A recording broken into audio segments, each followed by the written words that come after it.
तो मैं जानना चाहता हूं मोदी, तुम नशे में तब थे, बेहोश, ज्यादा चरस गांजा पी लिया था क्या, या तुम होश में अब आए हो? ये देश को बताना चाहिए। लेकिन नरेंद्र मोदी जो 2016 में मंडी व्यवस्था के गुणगान करते हैं बाबा साहेब के जन्मदिन पर, वही नरेंद्र मोदी मंडी व्यवस्था को खत्म करने के लिए उसी की सरकार नरेंद्र मोदी के जन्मदिन पर संसद के अंदर किसानों के खिलाफ काले कानून पारित कराती है और घाटी के शहीदों की संख्या 21 हो चुकी है। और हमारे देश के रक्षा मंत्री ने संसद में 20 बताई है। हमारे देश में शहीदों का अपमान किया है, क्यों नहीं रक्षा मंत्री पर देशद्रोह का मुकदमा दर्ज होना चाहिए?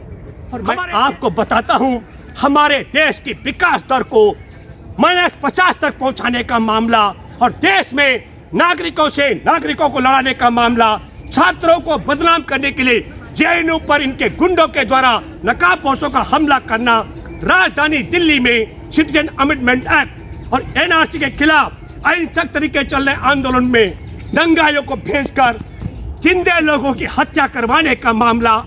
भारत की सरकार एक बहुत बढ़िया योजना लेकर आई, मोदी सरकार। उसका नाम था देश के किसानों के लिए, देश के मंडी में आढ़तियों के लिए और देश के उपभोक्ताओं के लिए। उसका नाम था ई-नाम। बाबा साहेब का भी बड़ा नाम था और बाबा साहेब के जन्मदिन के अवसर पर एक बहुत बड़ा तोहफा भाजपा सरकार लेके आई। और ई-नाम का मतलब ये था, गजेंद्र जी, कि हमारे पूरे देश की 6,994 मंडियां ई पोर्टल से जुड़ जाएंगी और भारत का किसान जहां चाहेगा, जहां उसे अच्छा अनाज मिलता, अनाज की कीमत मिलती, उसके उपज की कीमत में दाम मिलते होंगे, वो उस मंडी को अपना सामान बेचेगा। ये बाबा साहेब के जन्मदिन के दिन बड़ा तोहफा था। यही नहीं, तब प्रधानमंत्री नरेंद्र मोदी ने कहा, ई-नाम एक ऐसा व्यवस्था है जिससे देश के किसानों को लाभ होगा, जिससे देश के मंडी में आढ़तियों को लाभ होगा और देश के एक एक उपभोक्ता को लाभ होगा। न उपभोक्ताओं को लूटा जाएगा, न किसानों को लूटा जाएगा और न आढ़तियों को नुकसान पहुंचाया जाएगा। मैं बधाई देना चाहता हूं नरेंद्र मोदी और संघ परिवार की सरकार को कि बाबा साहेब के जन्मदिन के अवसर पर भारत के किसानों के लिए, भारत के आढ़तियों के लिए और भारत के उपभोक्ताओं के लिए एक बहुत बड़ी योजना लेकर आई। और दुख और अफसोस की बात है कि हमारे देश में एक व्यक्ति जन्मजात कर्म से, वचन से झूठ बोलने में माहिर, 17 सितंबर को उसका जन्मदिन था, आप सब लोगों ने देखा होगा। और उसी के जन्मदिन पर यह बताया गया, हमारे राष्ट्र की संसद के अंदर किसान बिल पारित किया गया और कहा गया, हमारे देश की मंडियों में किसानों को लूटने वाला गिरोह है, जिनको बाबा साहेब के जन्मदिन के अवसर पर बताया गया कि बहुत बड़ा अच्छा काम करते हैं। एक नालायक और झूठ बोलने वाले फेंकू के जन्मदिन पर बताया गया कि मंडियों में गिरोह खड़ा हो चुका है, वो लूटपाट करता है, उस व्यवस्था को हम खत्म करेंगे, ये मंडी व्यवस्था खत्म करेंगे, मंडियां नहीं रहेंगी, किसानों को आजादी दी जाएगी, किसान जहां चाहेंगे वहां अपना सामान बेचेंगे। मेरे देशवासियों, बाबा साहेब के जन्मदिन पर चाहते हुए भी मैं आपको बताना चाहता हूं, ई-नाम जिस दिन लॉन्च किया गया था, हमारे देश की 500 कुछ मंडियों को जोड़ा गया था और तब से लेकर के अब तक भारत की सरकार बमुश्किल 1000 मंडियों को सूचीबद्ध कर पाई है ई-नाम के साथ। 5000 नहीं रह रहे, हर अब कह रही है तो अभी कोई ई-नाम नहीं, हम मंडी खत्म कर देंगे, मंडियों के आढ़तियों को खत्म कर देंगे, बिचौलिया व्यवस्था खत्म कर देंगे और किसान कानून जो लेकर आए हैं अरुण जी और गजेंद्र जी, ये महत्वपूर्ण बात मैं आपसे करना चाहता हूँ। मैं उन कानूनों के नाम बड़े विचित्र हैं, लंबे पड़ेंगे। मैं आपको बताना चाहता हूँ, हमारे देश के अंदर अवैध तरीके से भंडारण करके किसानों की उपज को और फिर काला बाजारी करके देशवासियों से मुनाफाखोरी के लिए लूटपाट करने पर प्रतिबंध लगाने के लिए 1955 में तत्कालीन सरकार ने कानून बनाया था। क्या कानून था कि किसान की उपज को आप इकट्ठा जमाखोरी न कर दें और बाजार में जब अकाल पैदा हो जाए तब आप उसको कई गुना ज्यादा कीमत पर बेच करके देश के उपभोक्ता को न लूट पाए। नरेंद्र मोदी की सरकार कानून लेकर आ रही है। क्या कानून लाई है? देश में अवैध तरीके से नहीं, वैध तरीके से आप किसानों की जितना चाहो उपज का भंडारण करो और देश के एक एक उपभोक्ता को लूटने का काम करो। और इसका नाम दिया जा रहा है किसानों के लिए बहुत बढ़िया कानून है। और दूसरा महत्वपूर्ण बात, हमारे देश के अंदर हमारे देश के किसानों से कहा जा रहा है अब आप अनुबंध पर खेती करेंगे।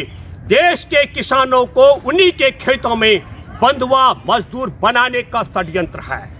और मैं इसी पर जोड़ूंगा गजेंद्र जी।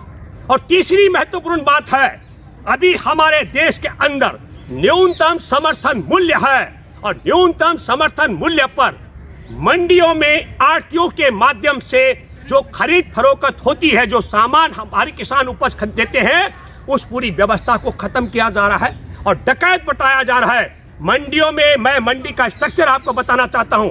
6,994 मंडियों में जो देश में है, 400 मंडियां अकेले हरियाणा में, छोटा राज्य में इसलिए जिक्र कर रहा हूं। और वहां का जिक्र इसलिए भी कर रहा हूं कि 14,000 रुपए के लगभग मासिक आमदनी किसानों की देश में सबसे ज्यादा है, यह सरकार मानती है। तो मासिक आमदनी ज्यादा है, राज्य छोटा है। 400 मंडियों में 4,000 आढ़ती हैं गजेंद्र जी, और 4,000 आढ़तियों के साथ एक एक आढ़ती के साथ 2-2 मुनीम हैं और 8-8 पल्लेदार हैं। इसका मतलब आप समझ लीजिएगा कि कितनी बड़ी आबादी वहां पर। हमारे देश का हम हिसाब किताब लगाएं तो हमने हिसाब लगाया कि हमारे देश में 7 लाख से ज्यादा परिवार सिर्फ मंडियों में जो आरती का काम करते हैं, पल्लेदारी का काम करते हैं, मुनीम का काम करते हैं, वो पल बढ़ रहे हैं। अब मैं आपके सामने देश कहां पहुंच चुका है। जब देश के अंदर मुकेश अंबानी, जब देश के अंदर गौतम अदानी बाजार में कृषि उपज की खरीद फरोख्त का धंधा नहीं करते थे, तब नरेंद्र मोदी और संघ परिवार की सरकार बोलती है मंडी अच्छी है, मंडी के आढ़ती अच्छे हैं और मंडी में हम मंडी और देश के किसानों के लिए इनाम योजना लेकर आए हैं। और जैसे ही मैं ये दूसरी बात भी बताना चाहता हूं, तब बहुत बड़ी रोचक बात थी। जिस समय बाबा साहेब के जन्मदिन पर 14 अप्रैल 2016 को यह ऐलान किया था गजेंद्र जी, तब 4-5 राज्यों में चुनाव थे। पश्चिम बंगाल का चुनाव था, आसाम का चुनाव था, केरल का चुनाव था, तमिलनाडु का चुनाव था, लक्षद्वीप का चुनाव था। और सौभाग्य की बात है, इन सब जगहों पर मंडी में किसानों का, आढ़तियों का ये पूरी व्यवस्था स्थापित थी।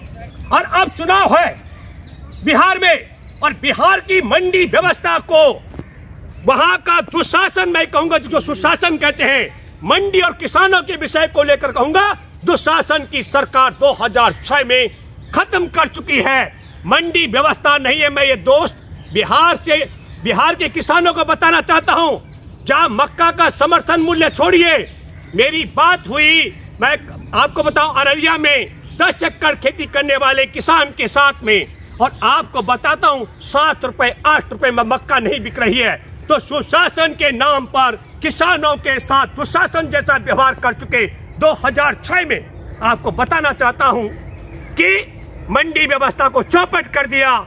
और यह नरेंद्र मोदी जो 2016 में मंडी व्यवस्था के गुणगान करते हैं बाबा साहेब के जन्मदिन पर, वही नरेंद्र मोदी मंडी व्यवस्था को खत्म करने के लिए, उसी की सरकार नरेंद्र मोदी के जन्मदिन पर संसद के अंदर किसानों के खिलाफ काले कानून पारित कराती है। और बिहार के चुनाव में आनंद लेने के लिए किसानों की खरीद फरोख्त का मंडी व्यवस्था खत्म हो गई, तो कहते हैं कि मंडी में जो आढ़ती है वो लुटेरों का गिरोह बताया जाता है। तो आप ये समझ लीजिएगा, ये बात मैं इसलिए कह रहा हूं, नरेंद्र मोदी से पूछिए देश के नागरिकों,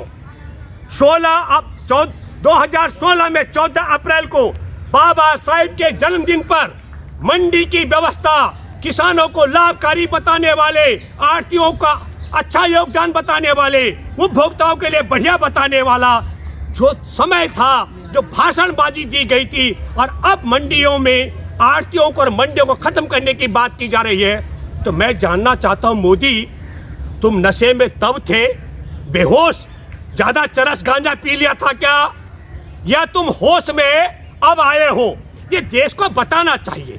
लेकिन मैं ये साफ शब्दों में कहना चाहता हूं, मोदी सरकार और संघ की सरकार ये जानती और मानती है कि हमारे देश के लोगों की याददाश्त कमजोर होती है। इसलिए मैं बिहार के हमारे देश के किसान का बेटी बेटा और बहुएं और उनके पोता पोती पढ़े लिखे, मैं आप सब लोगों से आग्रह करता हूं, आप जाइए और देखिए बाबा साहिब के जन्मदिन पर ई नाम के नाम पर नरेंद्र मोदी का भाषण यूट्यूब में है। बाबा साहिब के जन्मदिन पर जिसका गुणगान किया गया, जिस मंडी व्यवस्था को, उसे आज खत्म क्यों किया जा रहा है? जहां मंडी व्यवस्था ठीक है वहां का वोट लेने के लिए मंडी का गुणगान किया गया, और जहां मंडी व्यवस्था खत्म कर दी किसानों को मिटाने के लिए, वहां मंडी को बदनाम करने के लिए ये काले कानून लाए गए। ये षड्यंत्र है। मैं यही नहीं, मैं एक बात और आपको कहना चाहता हूं, हमारे चीन के सैनिकों ने सीमा पर कब्जा कर रखा हमारे देश की, और प्रधानमंत्री बोलता है हमारी सीमा में कोई नहीं घुसाया है, हमारी सीमा में कोई नहीं घुसा हुआ है, हमारी पोस्ट पर कोई कब्जा नहीं है। मैं आपको बताना चाहता हूं।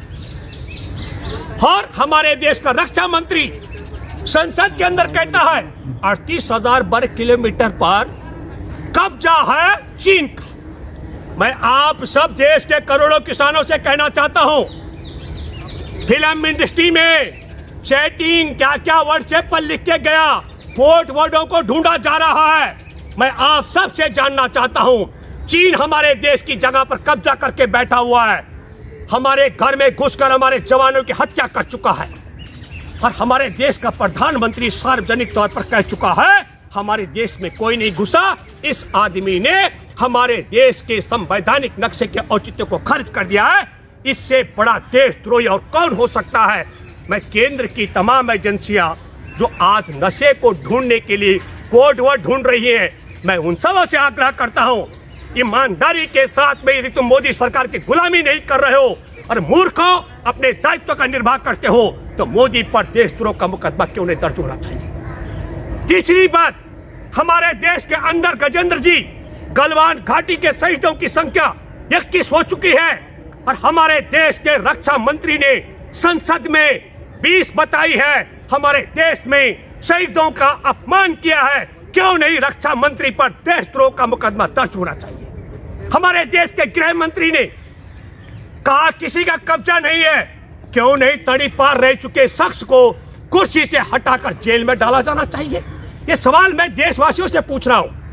मैं आप सब लोगों के माध्यम से एक बात कहना चाहता हूं, हमारे देश में संविधान की प्रति को संसद की चौखट पर संघ परिवार के सामने सरकार में जलाया गया।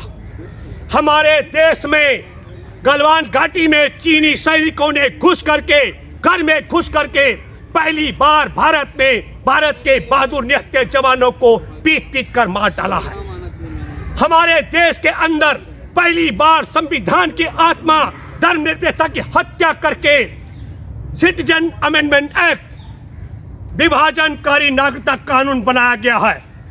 तो देश में संविधान की आत्मा की हत्या, सीमा पर जवानों की निहत्तों की हत्या, संसद की चौखट पर पर्ची जलाने का मामला, किसानों के पक्ष में बने कानूनों को काले कानून में बदलने का मामला, देश में जमाखोरी और मुनाफाखोरी पर विराम लगाने वाले कानून को हटाकर जमाखोरी और मुनाफाखोरी की तरफ लाने का मामला, और मैं आपको बताता हूं हमारे देश की विकास दर को -50 तक पहुंचाने का मामला, और देश में नागरिकों को लड़ाने का मामला, छात्रों को बदनाम करने के लिए जेएनयू पर इनके गुंडों के द्वारा नकाबपोशों का हमला करना, राजधानी दिल्ली में सिटीजन अमेंडमेंट एक्ट और एनआरसी के खिलाफ अहिंसक तरीके चल रहे आंदोलन में दंगाइयों को भेजकर जिंदे लोगों की हत्या करवाने का मामला। और मैं आपको बताना चाहता हूं, संघ के शासन ने 2002 में गुजरात में भी कोख में कत्ल कराए गए, जिंदे इंसान जलाए गए। आपको बताना चाहता हूं उसी परिपाटी को ये आगे बढ़ा रहे हैं। तो इनके राज में देश में संविधान सुरक्षित नहीं है। हमारे देश के सुप्रीम कोर्ट के जज सड़क पर आए, हमारे देश की न्यायपालिका सुरक्षित नहीं है। संसद के अंदर काला कानून पास कराया गया राज्यसभा में, जबकि वो काला कानून के खिलाफ विपक्ष को उठाकर उसकी बोलती बंद कराई गई है। तो संसद की मर्यादा सुरक्षित नहीं है। संविधान की पर्चियां जलाई गई, सैनिक मरवाए गए, और देश की जीडीपी का तहस नहस कर दिया और देश के अंदर 14 करोड़ लोगों की नौकरियां छीनी गई हैं।